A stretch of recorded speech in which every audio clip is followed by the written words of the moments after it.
Radio Lomé, il est 12h30 minutes.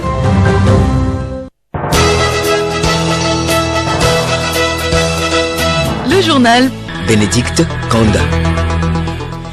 Bonjour à tous et merci de nous rejoindre sur Radio Lomé pour le journal. Un peu de couleur dans nos vies. Aujourd'hui, c'est la journée du coloriage. Enseigné aux tout-petits dès la maternelle, le coloriage permet la motricité fine, essentielle au développement général des enfants. Reportage à suivre sur des séances de coloriage dans une école. Devenu un appareil incontournable dans de nombreux domaines, le drone est mis à l'honneur ce 6 mai. Du jouet à l'engin de guerre, passant par de multiples drones à usage professionnel, focus dans ce journal sur son importance dans l'agriculture et la santé. Et pour activer un drone, il faut certainement un mot de passe. Quel est le rôle du mot de passe? Explication dans ce 12h30. Retour de la chronique juridique tous les lundis. Elena Sabi nous parle de la Cour constitutionnelle. Et puis l'actualité sportive, c'est à 13h dans le magazine des sports.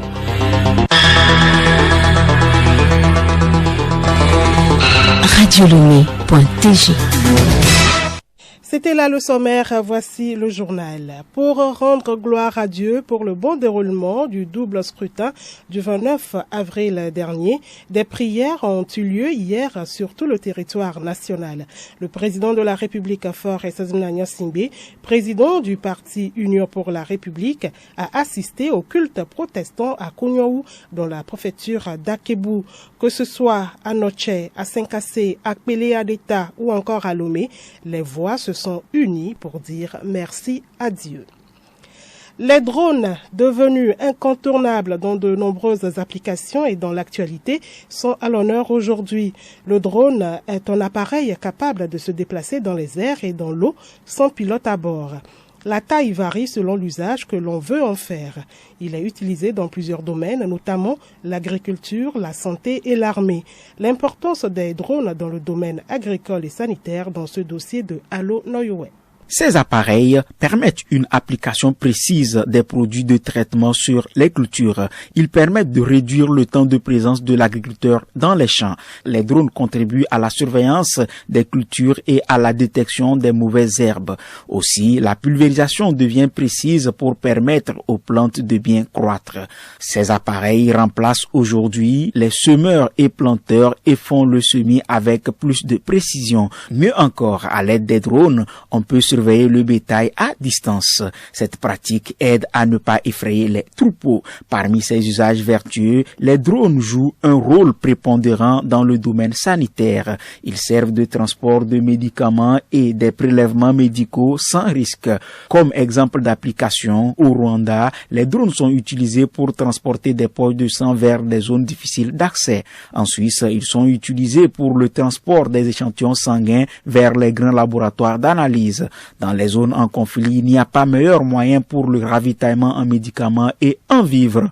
Lors de la pandémie du Covid-19 en Chine, les drones ont été utilisés pour détecter à distance des personnes infectées. Et pour finir, ces appareils sont aussi utilisés dans l'armée, souvent pour détecter les réseaux de djihadistes et les camps de base des rebelles. Une bonne connaissance de ces engins permet leur bon usage dans divers domaines. L'usage des drones peut être adapté en fonction du besoin.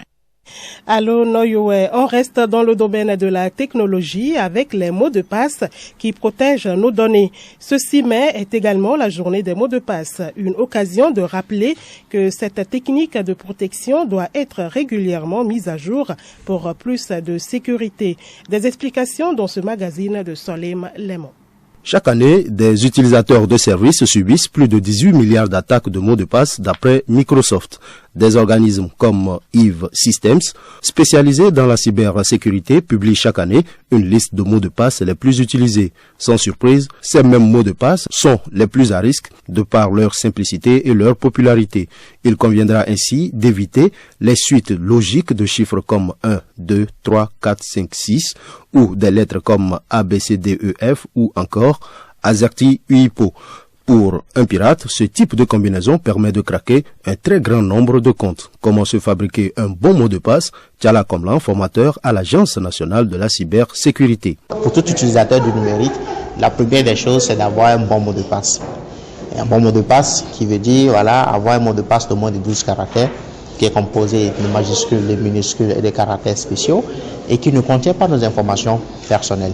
Maintenant, une fois qu'on a un bon mot de passe, il faut également s'assurer que notre mot de passe là, on ne le met pas partout.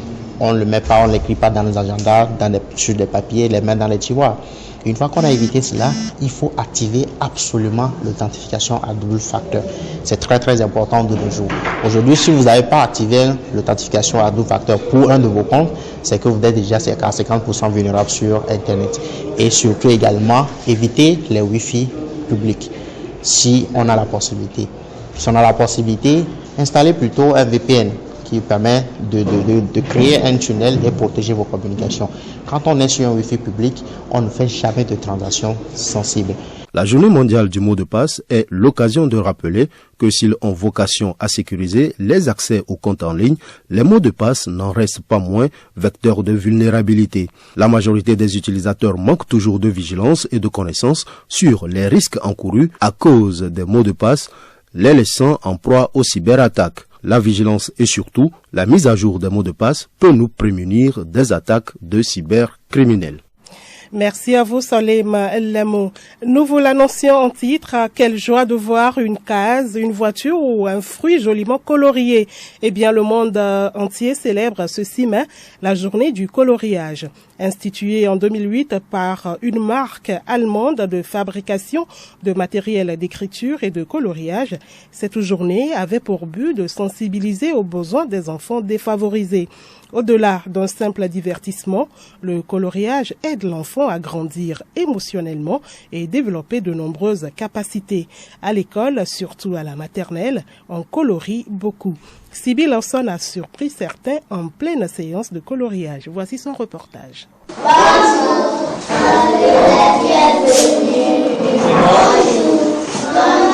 Nous sommes dans une école chez les tout-petits de la maternelle. Ils sont en pleine séance de coloriage.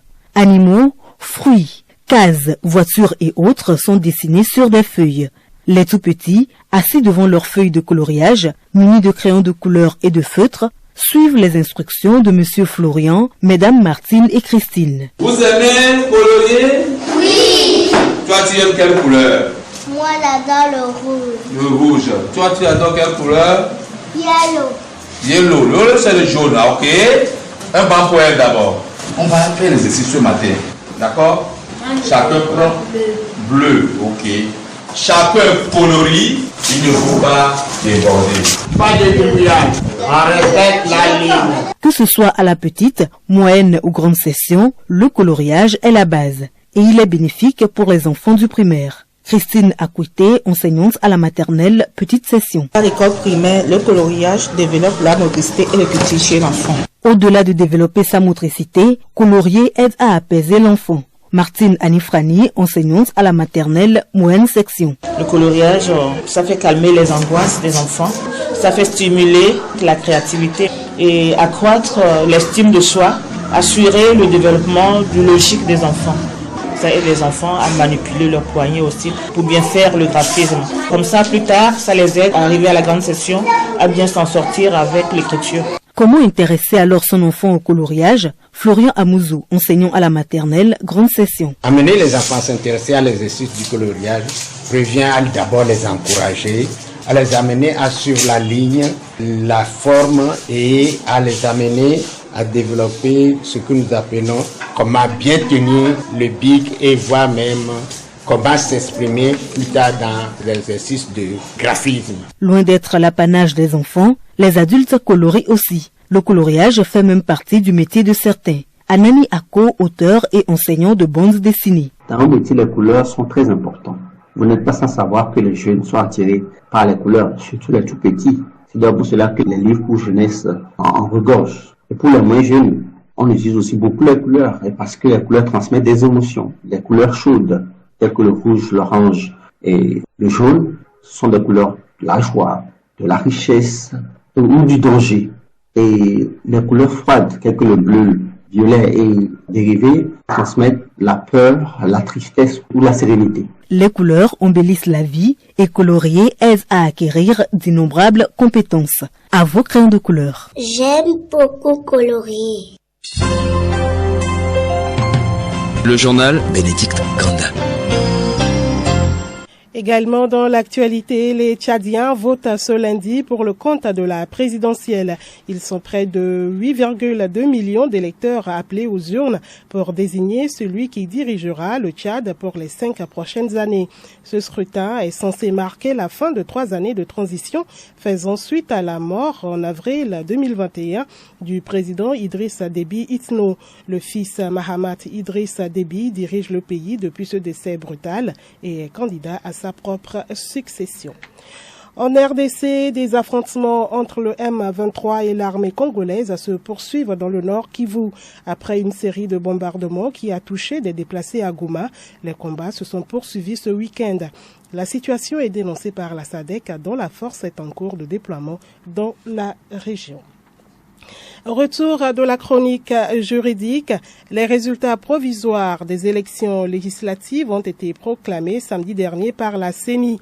La prochaine étape sera la proclamation des résultats définitifs par la Cour constitutionnelle. L'institution joue un rôle important dans la gestion du contentieux électoral. Hélène Assabi. Conformément à l'article 104 du Code électoral, la Cour constitutionnelle proclame les résultats définitifs des opérations référendaires des élections présidentielles, législatives et sénatoriales après le règlement des cas de contentieux pour lesquels elle a été saisie. L'objectif est de garantir l'indépendance, l'impartialité et la transparence.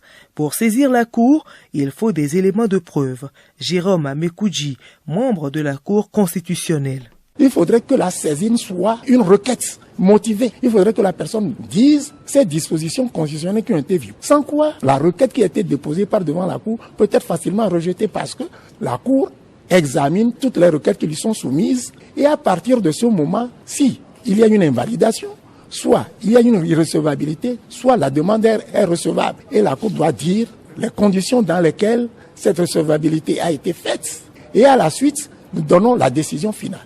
Donc voilà les conditions dans lesquelles la Cour est saisie et les décisions que nous pourrons prendre.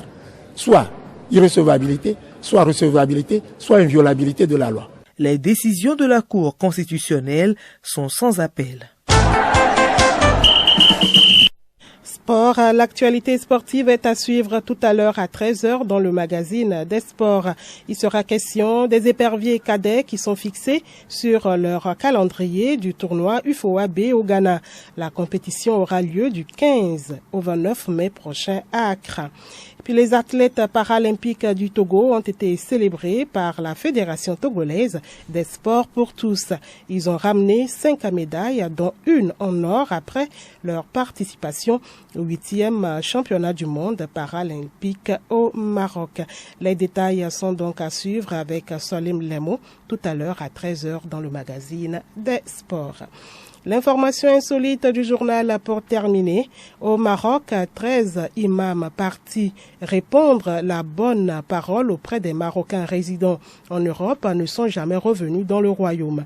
Ils ont été envoyés en France, en Belgique ou encore en Allemagne par le ministère des Affaires religieuses du Maroc pour le mois de Ramadan afin d'y diriger des prières.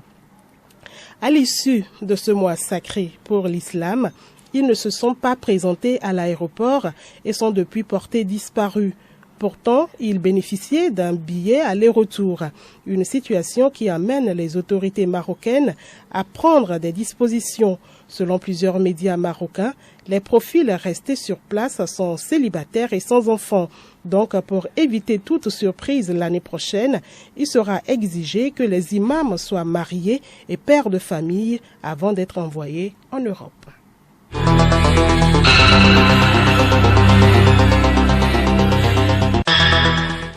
Madame, Monsieur, voilà, c'est la fin de cette édition. Merci de l'aimable attention.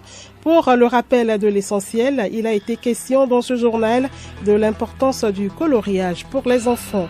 Nous avons parlé également des drones devenus incontournables dans de nombreux domaines comme l'agriculture, l'armée et la santé. Et la sécurité de nos données avec les mots de passe, nous en avons également parlé. Très bonne suite de nos programmes.